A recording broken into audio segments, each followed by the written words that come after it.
Tomorrow, Inec will conduct by-elections in 11 states of the Federation to fill empty legislative seats, and the umpire says it is ready, but we get clarity on some controversial issues on tomorrow's exercise. And the chairman of the Independent Corrupt Practices and Other Related Offences Commission, ICPC, has exposed some discrepancies in constituency projects in Nigeria.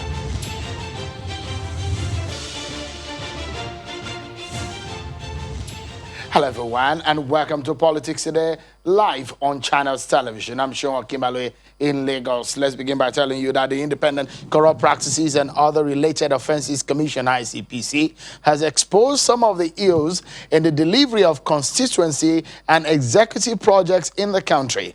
The anti-corruption agency says several projects are being abandoned, with over 850 million naira recovered in cash and assets recently. This is captured in a recent report by the ICPC in over 700 projects it was tracking. The commission is in Lagos, where it has been explaining its role in fighting corruption. The ICPC chairman, Professor Bolaji Owasonye, speaks on the problems of constituency projects delivery in the country. Needs to be better coordination because, as you know, these are opportunities given to legislators to take development close to their people. Let me tell you, Bolaji Owasonye, I support constituency projects, but I also support a reform of how it is delivered. It is the fastest way of taking development to people. There are places where we've intervened in, they've never seen water until we came and got the water project done, or light. However, if the legislator loses the project that they have put there that maybe have been half done, the new guy does not finish. It doesn't even go there. That's like trying to finish and help the reputation and the image of the other guy who might be from the opposition party. So that project is dead. This needs, is documented in what you have. If you check what are our recommendations, we put there in black and white. There needs to be better coordination. There must be a policy to say, even if you come into the legislature and a project was started, you must finish it. The way things are done right now, and I should also tell you that civil servants also have immense powers and opportunities to put in projects into government, into the budget that government is not aware of. One of the things we found, which I also read out in my speech at the presidency, is that government says we will only fund ongoing projects. When civil servants want to be mischievous, they will describe a new project as ongoing and put it in the budget, because they want it done in their area. So these are all the anomalies that we find around it. You heard him. There's been a lot of talk about constituency project, and it's giving you insight into what is happening in Nigeria. Well, there are several elections tomorrow, and we shall be giving you updates on the issues raised. But before we get into the matter of discussion, let's check out some of your other stories you need to know on our political roundup.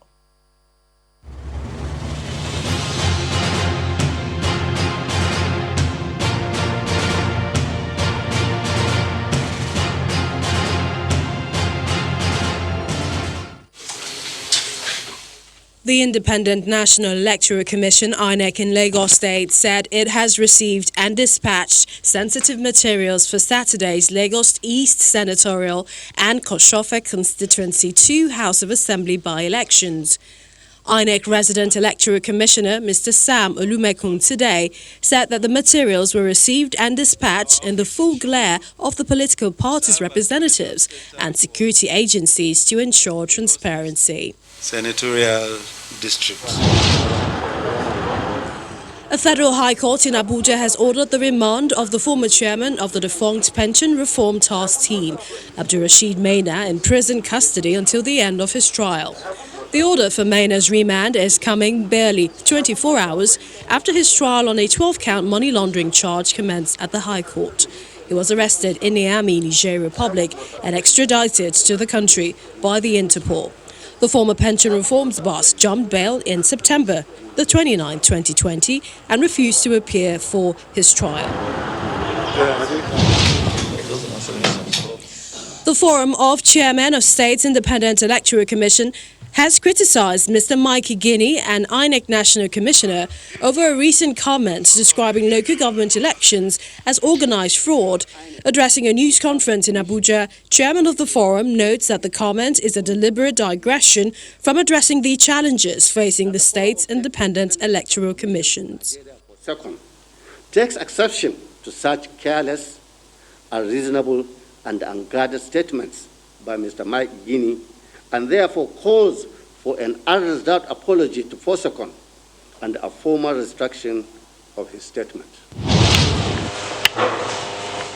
The Youth Council of the Apex Igbo Socio-Cultural Organization, Ohaneze Ndigbo, has reacted to the recent security alarm raised by the Ebonyi State Governor, Dave Umahi, alleging that some persons have concluded plans to disrupt the peace enjoyed in Ebonyi State following his defection to the All Progressives Congress. Addressing a press conference in Abakaliki, the Ebonyi State capital, the General Secretary of the Council, Mazi Oku Nabuike, advised Igbo youths to reject any attempt by anyone or political party to be used as an agent of thuggery to unleash mayhem in the southeast, particularly Ebonyi State, for political gains. Anybody who is destabilizing any political party because of our interests is making a grave mistake.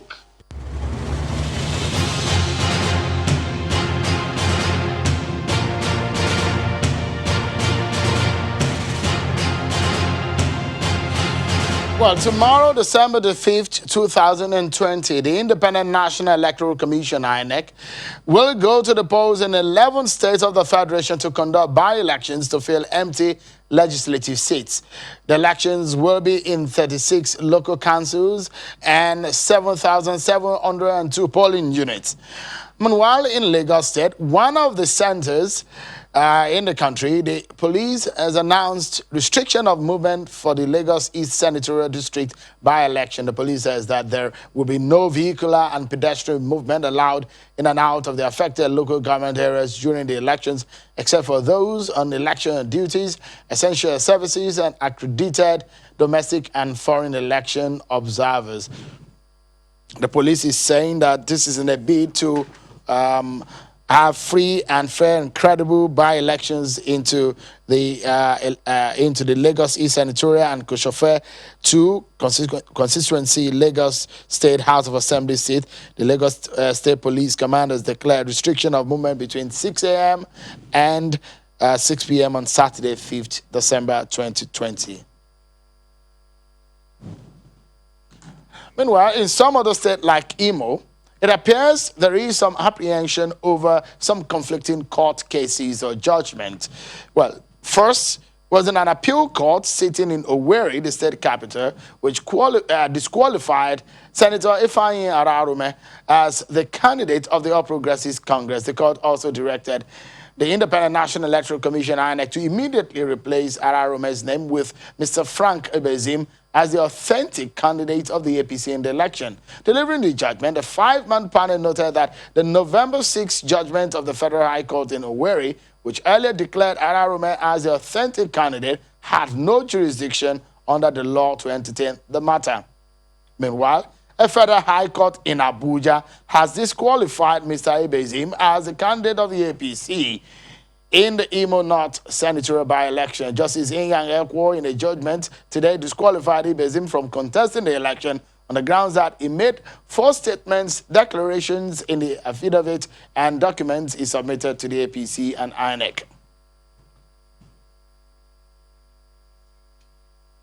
Well, then, let's get some clarity and some insight into some issues, especially as regarding the controversies on the Imo senatorial election, and of course, the preparations of INEC. I'm being joined on the program by a senior INEC official, Dr. Ademola Ogunmola. He joins us from INEC office in Lagos.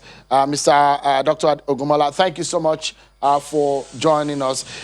Let's begin the conversation. Perhaps let me show you what INEC published. INEC has published the name of Senator Ararume for the senatorial district election in Imo State. But there are two court judgments. There you have it. Is there on the names of the candidate to participate in that election tomorrow. Well, Dr. Ogumala, based on the court cases that we have now, who is the candidate for APC for tomorrow in Imo?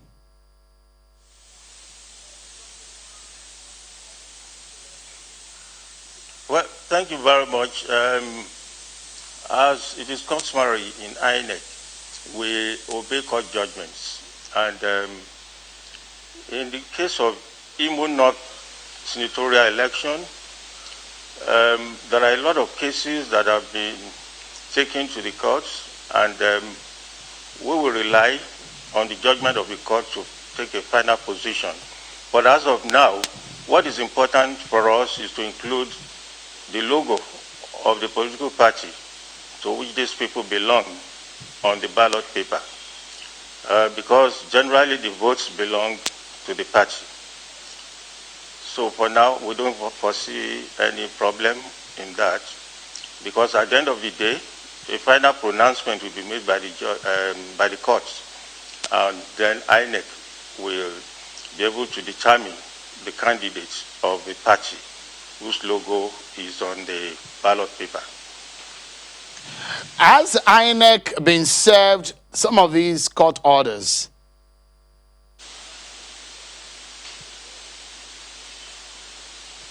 Well, we have received some of the court orders, but like I said, that is not immaterial for now, because what is important is for the logo of the party to be on the ballot paper. And you recall that some of the judgments in the past have indicated that whatever votes a candidate scores are votes of the party. In effect, the votes belong to the party, and that is why a lot of people, even after election, when they go to court and they win, the court normally give them the opportunity of retaining that seat. Doctor, give us a sense of what we need to know as regarding tomorrow's elections in these 11 states. The reasons INEC, one of the reasons INEC gave for postponing the election in the first place, it was actually scheduled for October, that's about 2 months ago, was issue of security in the aftermath of the NSAS protests, which at some point we saw what happened and the violence across some parts of the country. But INEC is going into the election in a place like Borno State. What are the security agencies telling you in terms of what is different from October and now?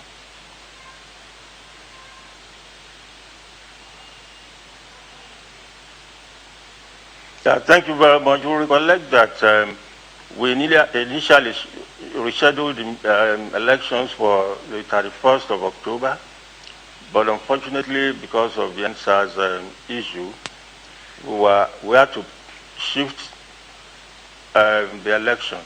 But we did not give a definite date because we felt there was need for us to rely on the advice from the various stakeholders before we were able to come up with a final date, which is 5th of December, that is tomorrow. We had various engagements with our stakeholders, and we secured their buy-in before we arrived at 5th of December.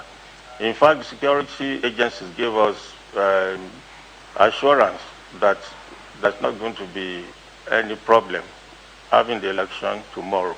And that is why we have decided to hold the elections in the 11 states of the Federation, and it is on Saturday, 5th of December, 2020. We'll take a breather, but when we come back, you will clarify for us the implication of the restriction of movement in some parts of the country, especially in Lagos, where a lot of people are apprehensive that there will be restriction in some areas and it may not allow them go into areas where there are no elections. How does INEC think that this will go? You give us clarity on that after this break. Don't go anywhere. We'll be right back.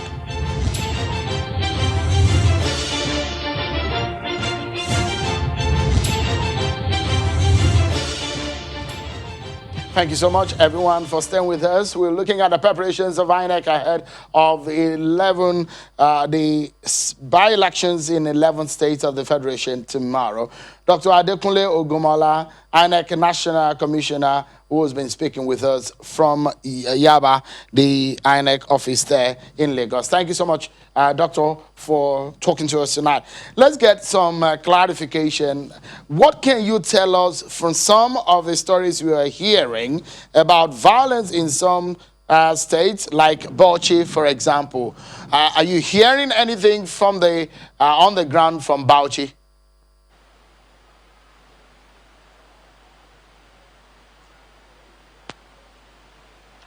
Well, unfortunately, I've not heard anything from Bauchi on this violence, but I'm aware of what happened in Plateau State, where some local government of workers were said to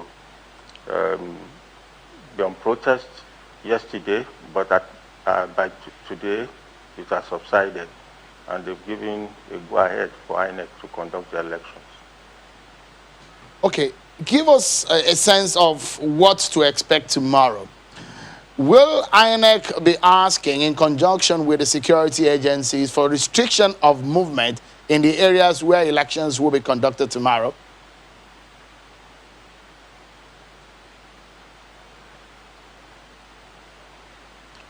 Well, that's already in the public domain, because it's been announced, and this is to enable voters to go to their polling units and to exercise their franchise without any problem.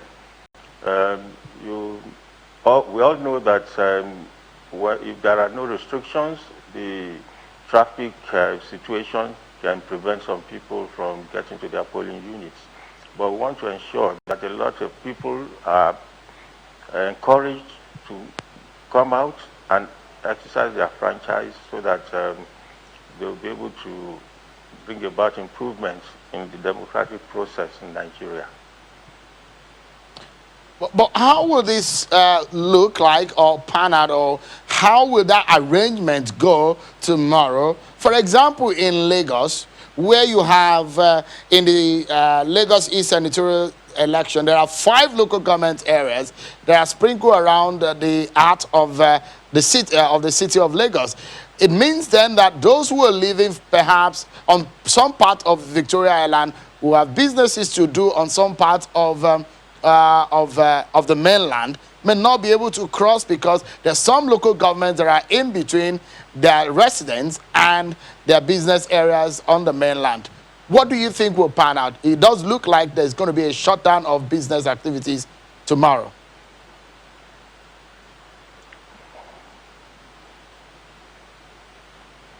Well, it's something like that, because you realize that even in off-season governorship elections, if, for instance, an election is being conducted, a gubernatorial election is being conducted in a particular state, and you need to cross that state to another state, and there is restriction of movement, there's no way one can pass through that state where the election is holding. So it is the same thing. We just appeal to the people to give us this opportunity of assisting our voters to come out and exercise their franchise. It's just from 6 a.m. in the morning to 6 p.m. in the evening. And thereafter, they can go ahead with moving from one place to the other in Lagos after 6 p.m. So it's, we're appealing to them to try and comply with this restriction order, so that we'll be able to achieve results. So it's not only in Lagos, it's also, there is a 6 a.m. to 6 p.m. restriction in the 11 states where these elections will happen too.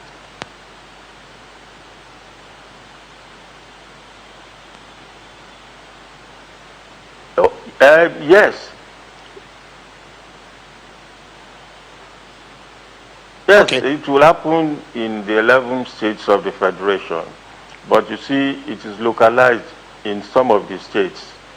It is only in states where we have the senatorial elections that we are likely to have a larger restriction. But for the state elections, state assembly elections, it will be restricted to the local governments where those elections are taking place. Also, give us a sense of what is different that INEC will be bringing into this set of elections from what we saw in your last election you conducted in Ondo.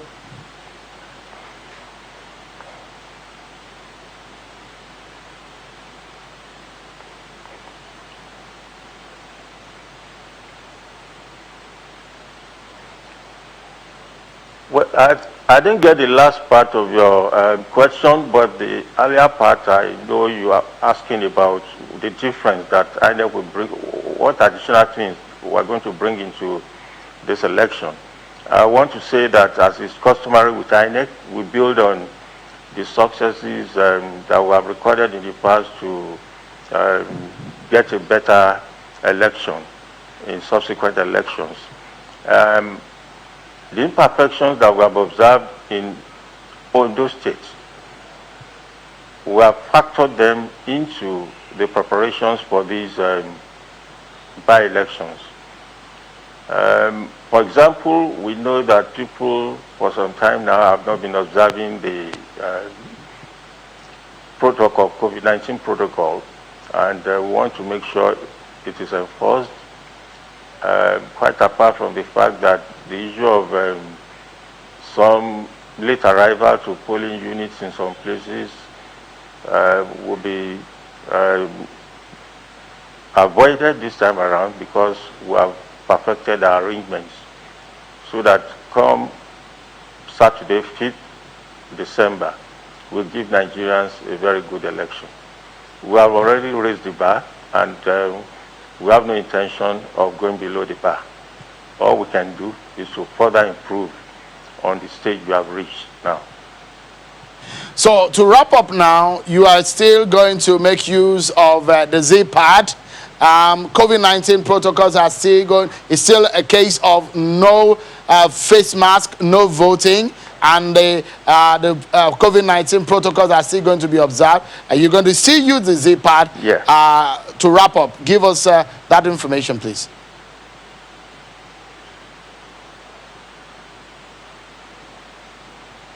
Yes, the COVID-19 protocols will be observed. There's no the use of face mask is mandatory. Without it, you cannot vote. As for the Z-pad, it has come to stay. People have appreciated it. They have showered their comiums on us, and we have no intention of going back on that. The only thing we can do is to further improve on it, so that Nigerians will further observe the transparency that we have put into the electoral process, so as to enhance the credibility of our elections. Dr. Adekunle Ogumola, INEC National Commissioner, I wish INEC the best in that outing tomorrow across the 11 states. Thank you so much indeed for coming on Politics Today tonight on Channels Television.